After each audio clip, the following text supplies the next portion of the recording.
Spider-Man's cinematic evolution over the last 2 decades stands as one of the most fascinating case studies in how Hollywood both reinterprets and recontextualizes myth for different eras. And the story of Peter Parker has been told so many times in so many different ways that each iteration feels at once familiar and yet uniquely marked by the fingerprints of its era's anxieties, its technological possibilities, and its creative philosophies. Beginning with Sam Raimi's 2002 Spider-Man, the franchise introduced audiences to a superhero movie that dared to take itself seriously, weaving in melodrama and sincerity at a time when comic book films were often dismissed as camp or niche entertainment. What Raimi achieved was nothing less than a cultural reset. He transformed Peter Parker's ordinary struggles into something mythic, where awkwardness and vulnerability coexisted with operatic responsibility. From that moment, Spider-Man films became more than simple adaptations. They became cultural mirrors, reflecting how every new decade understood heroism, sacrifice, and identity. As the story unfolded through Raimi's trilogy, Mark Webb's reboot duology, and John Watts' MCU entries with Tom Holland, what we see is not simply repetition, but reinvention. The same core myth, reshaped to speak to shifting generations and cinematic languages. This legacy is not neat or uniform. Some films succeed brilliantly, others stumble under excess. But together they trace the growing pains of both a character and an industry learning how to balance myth, spectacle, and humanity in a way no other superhero franchise has attempted with such frequency.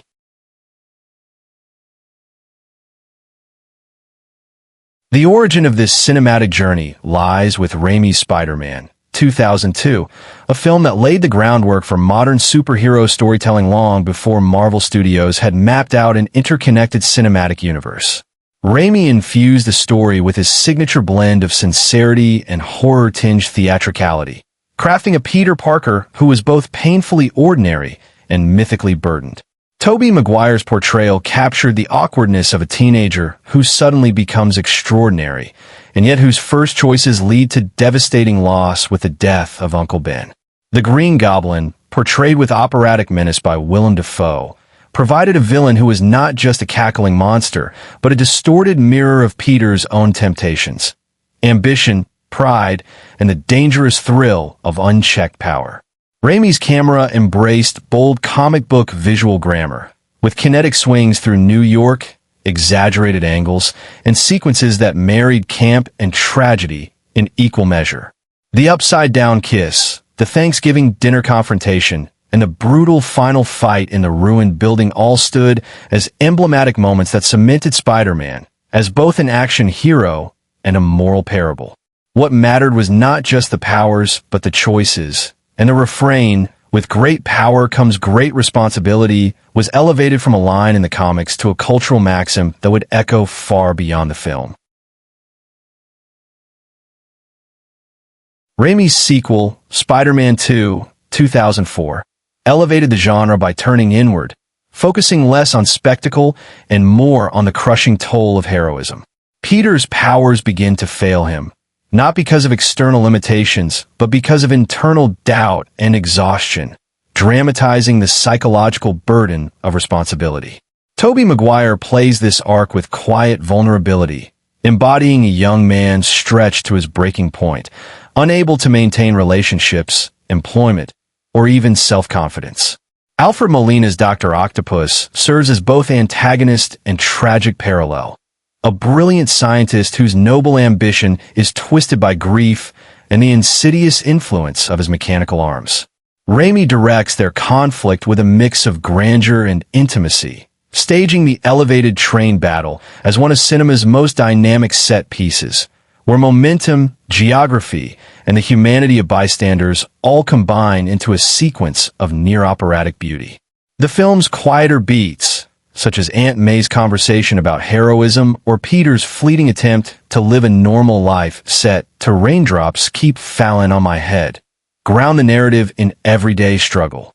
The ultimate message is that responsibility is not an abstract concept, but a lived choice, renewed daily at personal cost.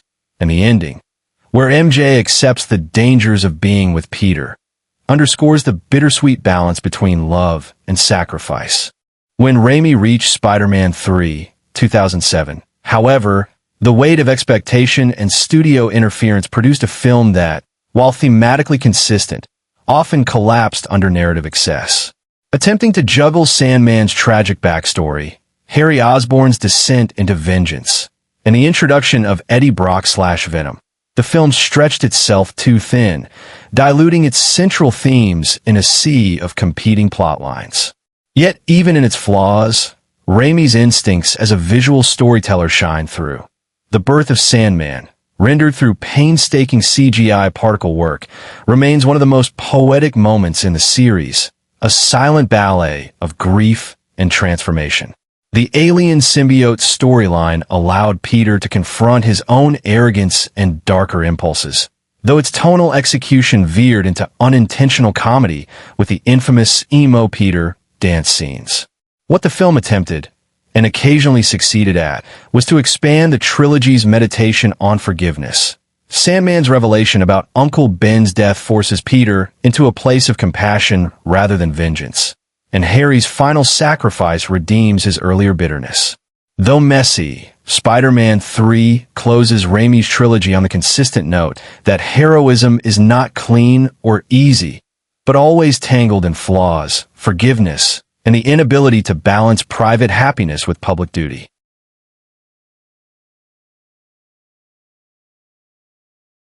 Mark Webb's The Amazing Spider-Man, 2012, arrived as both a fresh start and a burden, rebooting the story only a few years after Raimi's trilogy concluded. Andrew Garfield's Peter Parker marked a sharp departure from Tobey Maguire's shy, introverted version. This Peter was a wiry, restless, sharp-tongued misfit whose intelligence and sarcasm made him both charismatic and volatile. The film grounded itself in a romantic core, with Garfield's chemistry with Emma Stone's Gwen Stacy becoming the emotional heart of the reboot. Unlike Raimi's MJ, Gwen was portrayed as Peter's equal, brilliant, courageous, and active in shaping the story's scientific and emotional stakes. Rhys Ifans' Dr. Kurt Connors embodied a different kind of villainy, less operatic than Raimi's antagonists, but still reflective of scientific ambition gone awry, as he sought to eradicate human weakness through genetic manipulation. Webb distinguished his film with a cooler, more grounded digital aesthetic, using POV web-swinging shots and tactile physics to make Spider-Man's movement exhilaratingly realistic. Peter's mechanical web shooters restored comic book fidelity, emphasizing his ingenuity as much as his powers. While the subplot involving Peter's parents distracted from the core narrative, the film resonated through its exploration of secrecy, love, and the impossibility of living two lives.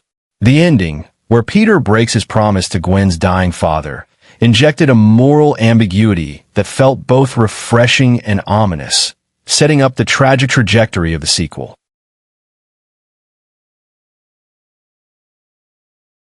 The Amazing Spider-Man 2, 2014, attempted to expand the rebooted universe into a larger franchise, but while it delivered moments of striking visual spectacle and heartbreaking emotion, it also exposed the risks of narrative overcrowding and tonal imbalance. At its core, the film was anchored by the extraordinary chemistry between Andrew Garfield and Emma Stone, whose relationship carried a raw authenticity rarely found in superhero cinema. Their banter, mutual respect, and eventual tragedy gave the movie a weight that transcended its uneven plotting. And Gwen Stacy's death, shot with balletic slow motion, the sound of a snapped web line echoing like a gunshot, stands as one of the most devastating moments in the entire Spider-Man canon. Yet surrounding this central arc were competing storylines. Jamie Foxx's Electro, whose transformation from overlooked technician to neon blue villain flirted with cartoonish exaggeration. Dane DeHaan's Harry Osborn, rushed into a grotesque goblin transformation that felt underdeveloped, and the continued subplot of Peter's parents, an unnecessary burden that distracted from the immediacy of Peter's choices. Despite these flaws, the film excelled in moments of emotional clarity. Garfield's raw grief at Gwen's death, his quiet retreat from heroism, and his ultimate return to action when inspired by a young boy in a Spider-Man mask all capture the essence of resilience that defines the character. Visually, Webb embraced stylized flourishes, electrified cityscapes, digital slow motion, and color-saturated battles that emphasized spectacle even when coherence faltered. Ultimately, The Amazing Spider-Man 2 was both a flawed attempt at franchise building and a poignant character study, remembered as much for its tragedy and emotional resonance as for its overstuffed narrative ambitions, and it left the series without a clear path forward until Marvel intervened. When Marvel Studios and Sony reached their historic deal to share the character, Spider-Man was reintroduced in Captain America: Civil War 2016, where Tom Holland immediately distinguished himself from his predecessors by playing Peter Parker as a believably awkward high schooler rather than a brooding young adult. This youthful interpretation set the tone for Spider-Man: Homecoming 2017, which firmly situated the character in a world of lockers, classrooms, and neighborhood concerns, rather than the operatic tragedies of Raimi or the romantic heartbreak of Webb. Holland's Peter is overeager, constantly desperate to impress Tony Stark, and the story cleverly frames his arc as one of learning restraint, not power, as he discovers that responsibility often means knowing the limits of one's reach. Michael Keaton's Vulture, one of the MCU's most grounded villains, emerges as a blue-collar father whose resentment toward the wealthy elite translates into black market crime, and his terrifying presence crystallizes in the unforgettable car scene, where silence and eye contact become weapons of menace. The film's cinematography embraces a lighter, handheld realism, with colorful, sunlit sequences that emphasize accessibility and youthful energy rather than grandiose spectacle.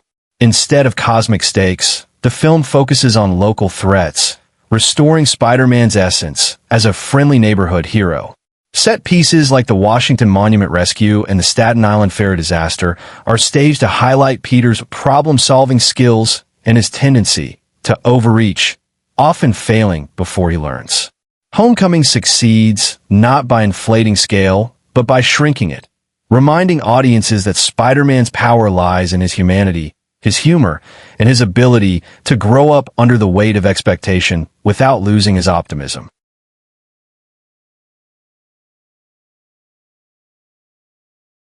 Spider-Man: Far From Home 2019 pushed Peter Parker into unfamiliar territory by placing him in Europe after the events of Avengers: Endgame, where he grappled with the loss of Tony Stark and the heavy burden of becoming a potential successor to Iron Man. Holland plays this arc with a mix of vulnerability and comedic awkwardness, capturing a teenager torn between wanting to confess his feelings to MJ and being thrust into global crises beyond his control. The introduction of Jake Gyllenhaal's Mysterio provided a fascinating new kind of villain, one not based on brute strength but on illusion, manipulation, and spectacle, which allowed the film to critique both the MCU's reliance on digital imagery and the contemporary anxiety around fake news and deception. Visually, the film indulges in some of the most inventive sequences of the series, particularly when Peter is trapped in Mysterio's holographic nightmare, a dizzying barrage of illusions that dismantle his sense of reality and confidence. Yet for all the spectacle, the heart of the story remains Peter's reluctance to shoulder responsibility, as he repeatedly longs for a normal life, only to realize that his gift cannot be separated from his duty. His romance with MJ, played with sharp wit and understated vulnerability by Zendaya, grounds the story in adolescent truth even as the battles grow ever larger. The climactic twist, where Mysterio reveals Spider-Man's secret identity to the entire world, shattered the formula, ensuring that the next chapter would confront Peter with a challenge no cinematic Spider-Man had ever faced before: a total loss of privacy and safety, demanding maturity beyond his years. Spider-Man: No Way Home 2021 delivered on that cliffhanger by plunging Peter into his darkest and most ambitious story yet, while also transforming into a multiversal celebration of Spider-Man cinema itself.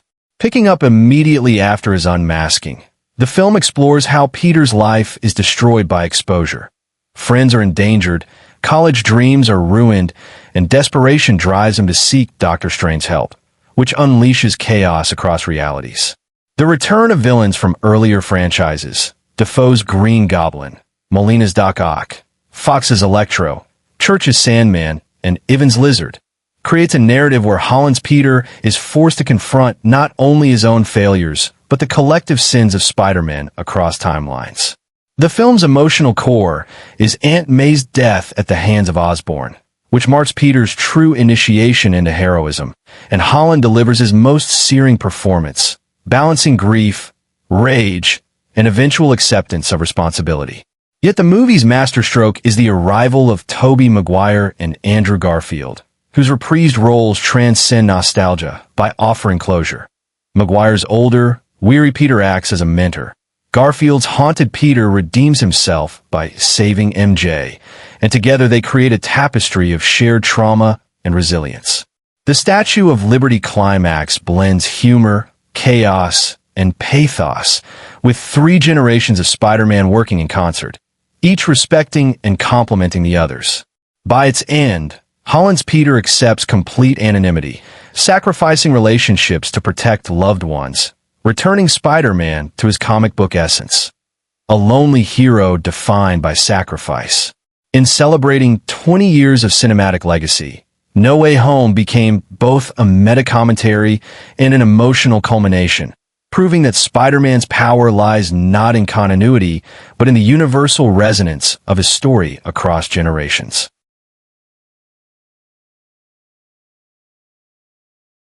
Taken as a whole, the different eras of Spider-Man cinema reveal how each trilogy or duology interprets responsibility and identity in ways that reflect both directorial vision and cultural moment. And it is fascinating to see how the same myth is bent into such different shapes while always retaining its essential DNA. Raimi's trilogy plays like a tragic opera, where Peter Parker is doomed to forever sacrifice his own happiness for the sake of responsibility, with the final note of Spider-Man 3 underscoring forgiveness, loss, and the impossibility of balancing love and duty. Webb's duology repositions Peter as a more restless, modern figure, defined not by martyrdom, but by the inevitability of promises broken, and his story leans into adolescent fragility, romantic chemistry, and tragic consequence, epitomized by Gwen Stacy's death as a cruel but defining moment of growth. Watt's MCU trilogy, by contrast, builds Peter as a boy forced to grow into manhood across multiple films, carefully stripping away his mentors, his technology, and finally his relationships, until he emerges as a lonely yet resolved Spider-Man, whose anonymity and sacrifice mirror the comic book roots more closely than any other version. Each of these arcs demonstrates that Spider-Man is not fixed, but flexible, capable of embodying different tones, martyrdom, romance, comedy, tragedy, while always circling back to the same universal idea, that with power comes responsibility, and that responsibility requires choices that often wound the self in order to save others. In this sense, Spider-Man's many cinematic lives are not contradictions, but complementary variations on a theme, each reinforcing the myth's endurance. The villains across all Spider-Man films reveal as much about the eras that created them as they do about Peter Parker himself, functioning not only as obstacles, but also as distorted reflections of his identity and thematic mirrors for his struggles. Raimi's antagonists, Green Goblin, Dr. Octopus, and Sandman, are Shakespearean in scale, tragic figures undone by hubris, grief, or desperation, whose humanity remains visible even in their monstrous transformations, which is why their conflict with Spider-Man feel like moral dramas rather than simple good versus evil battles. Webb's adversaries, such as the Lizard and Electro, embody anxieties about scientific overreach and alienation, but they often lack the emotional depth or narrative clarity that made Raimi's villains resonate, functioning more as symbols of Peter's external challenges than as fully realized characters. Watt's MCU villains, however, reflect contemporary cultural concerns. Vulture represents working-class resentment against a rigged system of power and wealth, while Mysterio weaponizes illusion, deception, and media manipulation in ways that echo our digital age of misinformation. What unites them all is their ability to force Peter into ethical dilemmas that define his growth, challenging his compassion, restraint, and maturity. In No Way Home, the decision to cure the villains rather than destroy them represents a culmination of Spider-Man's ethos, demonstrating that true heroism lies not in domination, but in empathy, not in vengeance, but in redemption. Each villain cycle, though varied in execution, underscores the same truth. Spider-Man's greatest battles are never just about physical confrontation, but about how he responds to brokenness in others, and how that response defines who he is becoming.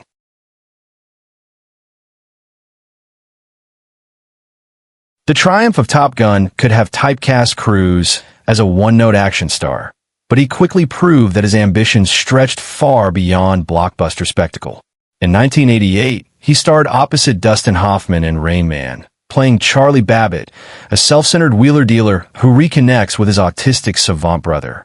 While Hoffman won the Academy Award, Cruise's performance was essential in grounding the film's emotional core, demonstrating nuance and vulnerability beneath his bravado. The following year, he made an even bolder choice by portraying Vietnam veteran Ron Kovic in Oliver Stone's Born on the 4th of July.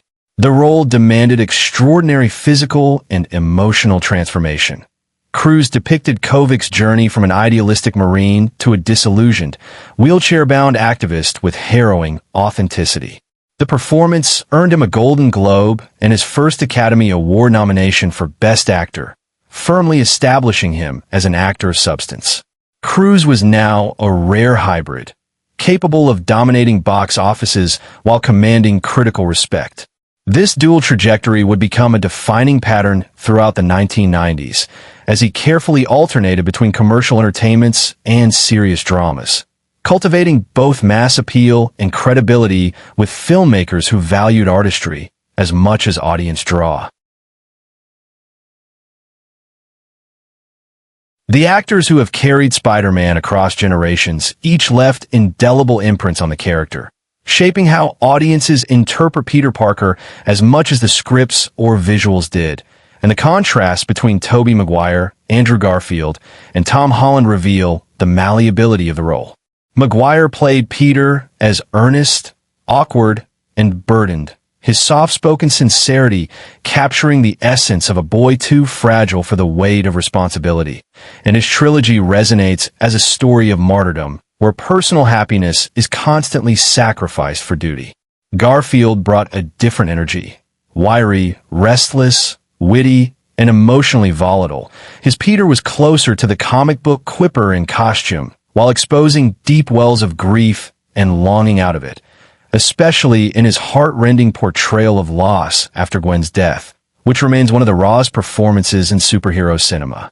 Holland, finally, embodies the most believably adolescent Peter, physically fidgety, socially eager, and morally sincere, his arc across 6 MCU appearances tracing a clear path from overeager novice to seasoned, isolated hero who finally accepts sacrifice without fanfare. Each actor reflects not only personal interpretation, but also generational tone.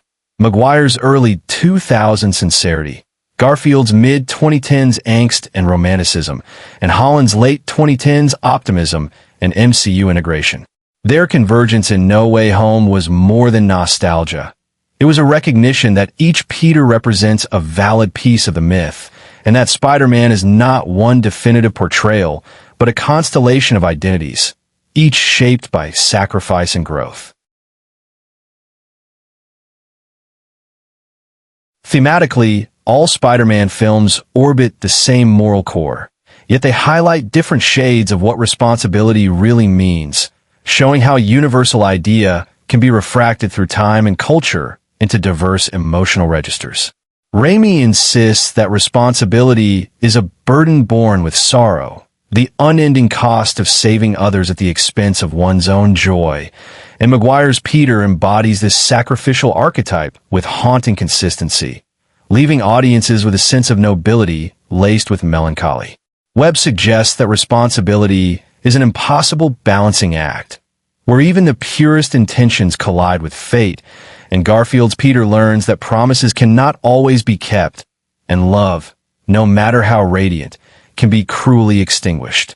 Watts reframes responsibility as the gradual process of growing into oneself, where Holland's Peter is tested by temptation, mentorship, and failure until stripped of every support, learning to stand as a man defined by choice rather than circumstance. What unites all three visions is the recognition that responsibility always demands sacrifice, that heroism is not glamorous but agonizing, and that the heart of Spider-Man lies in the tension between the ordinary boy who longs for life's simple joys and the extraordinary hero who must renounce them. The films resonate because they dramatize the human truth that adulthood is defined by accepting burdens we never asked for, and yet choosing to carry them because others depend on us. From a production standpoint, the Spider-Man saga charts the evolution of Hollywood's superhero storytelling across 2 decades, illustrating how a single character has been shaped by shifts in industry, technology, and corporate strategy. Raimi's trilogy emerged in the early 2000s, before cinematic universes were common, and it bore the distinct stamp of an auteur who infused comic book pulp with horror techniques and melodramatic sincerity, crafting a trilogy that felt personal and idiosyncratic even within blockbuster constraints. Webb's reboot was a product of corporate anxiety, launched quickly to retain film rights and reshaped to echo the young adult trends of its time, with greater emphasis on romance, tactile realism, and tragic intensity, but compromised by studio mandates to set up a sprawling franchise. Watts' MCU films, by contrast, are embedded within Marvel's interconnected narrative machinery, privileging accessibility and crossovers while still allowing room for intimacy, humor, and Peter's growth, though occasionally flattening stylistic boldness. Each cycle reflects its moment. Raimi's sincerity, Webb's romantic angst, Watts' synergy-driven accessibility, and the multiversal spectacle of No Way Home, which unites them all in a meta-commentary on continuity and fandom. The industrial story of Spider-Man is thus as important as the narratives themselves, because it shows how myth survives even through commercial pressures, reinventing itself while remaining recognizable, always resilient like the hero at its center. Culturally, Spider-Man films have not only entertained, but shaped entire generations' relationship with superhero cinema, and each cycle has left distinct imprints on the popular imagination. Raimi's trilogy gave legitimacy to superhero storytelling as modern myth, inspiring a wave of filmmakers and setting standards that influenced everything from The Dark Knight to the MCU itself, while embedding Spider-Man into early 2000s culture as a symbol of sincerity and sacrifice. Webb's duology, though less successful financially, generated passionate devotion, especially for Garfield's emotionally raw portrayal, and Gwen Stacy's death remains one of the most iconic and painful moments in comic book adaptation history, teaching fans that not all heroes are shielded from devastating loss. Watts' MCU trilogy brought Spider-Man to a global, interconnected stage, ensuring he was no longer just a New York icon, but a linchpin of Marvel's universe, while still grounding his story in the humor and vulnerability of teenage life, making him relatable to younger audiences discovering him for the first time. The cultural eruption around No Way Home, with theaters worldwide cheering at the return of Maguire and Garfield, proved that Spider-Man is more than a single story. He is a shared memory, a collective myth that belongs to all who have ever seen themselves in the struggles of an ordinary kid asked to do the impossible. These films endure because they're not just about powers or costumes, but about the universal longing to matter, to endure pain, and to rise again when everything falls apart. In the end, the cinematic story of Spider-Man across Raimi, Webb, and Watts is not a tale of fragmentation, but of resonance, a series of variations on the same melody, each distinct yet harmonious, weaving together into one of modern cinema's richest mythologies. What makes these films so enduring is that beneath the spectacle, beneath the villains and the multiversal collisions, lies the story of a boy learning to shoulder responsibility, to carry burdens too heavy for him, and to keep choosing to act even when it costs him everything. Maguire's sincerity, Garfield's aching vulnerability, and Holland's youthful determination each bring to life a different Spider-Man, and yet all embody the same essence. Resilience in the face of loss, compassion in the face of cruelty, and the courage to keep swinging into the unknown. When audiences cheer at a train being stopped, cry at Gwen's final fall, or gasp as three Spider-Men stand together, they're responding not just to cinematic spectacle, but to the recognition of themselves and Peter Parker's struggle. That is why Spider-Man remains the most beloved of superheroes, because he is never a god among men, but always a boy among burdens, stumbling, failing, grieving, and still rising. And as the final shot of No Way Home leaves Holland's Peter alone in a dingy apartment, sewing his own suit, anonymous and unsung, we are reminded that heroism is not about being celebrated, but about choosing again and again to bear responsibility in a world that may never understand. In that choice, Spider-Man ceases to be just a character and becomes a mirror for us all.